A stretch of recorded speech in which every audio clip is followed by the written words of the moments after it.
The real risk is what happens if civil unrest spreads to more oil-rich nations like Algeria, Libya, or worse, Saudi Arabia.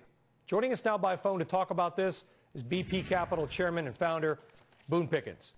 Boone, it's great to chat with you again. I wish it was under better circumstances.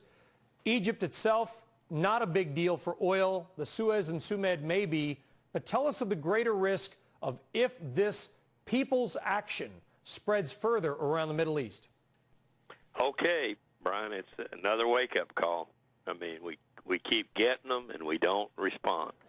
It kind of drifts back and we adjust to the price of oil, the price of gasoline, and we don't have to do that. We don't have to be exposed almost continually to this kind of interruption. And it could happen. This thing could spread. You know it could spread. I know it could spread. If it does, I mean, we're sitting here, the guy without the resource. But we do have resources. We have plenty of resources in America to take care of the problem. But our leadership has never taken us in that direction. We have people run for president, get elected president. 8 of them now that have said, elect me and we'll be energy independent, and they don't do anything. We're now importing 67% of our oil. We're going to be importing 75% in 10 years if we don't do something about it. So, you know, right here it is again. And I say to Washington, step up and fix it, because it can be fixed. We do have resources. And Egypt itself, as we noted, Boone, not necessarily a large player in oil, though certainly concerns about the canal and that pipeline.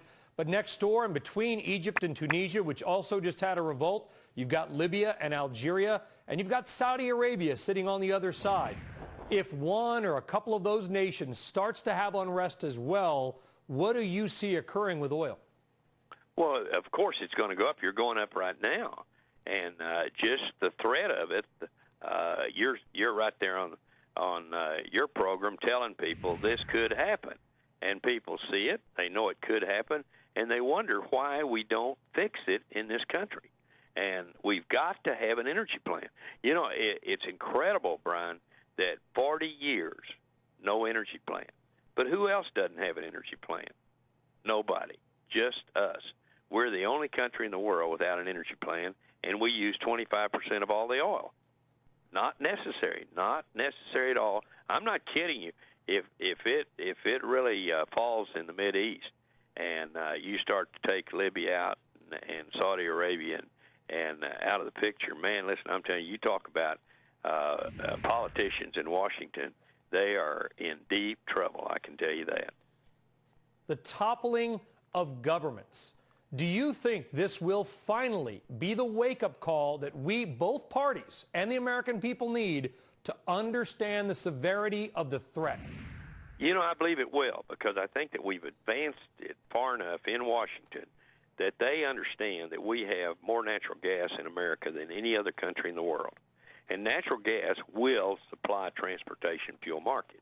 Now, when you get into wind and solar, that's not transportation fuel. That's going to be power generation. And we don't use oil for power generation in the United States. So you're down to one resource. So it's not a case of you're having to study the alternatives, study the options. You only have one resource that's going to replace oil from OPEC, and that is natural gas.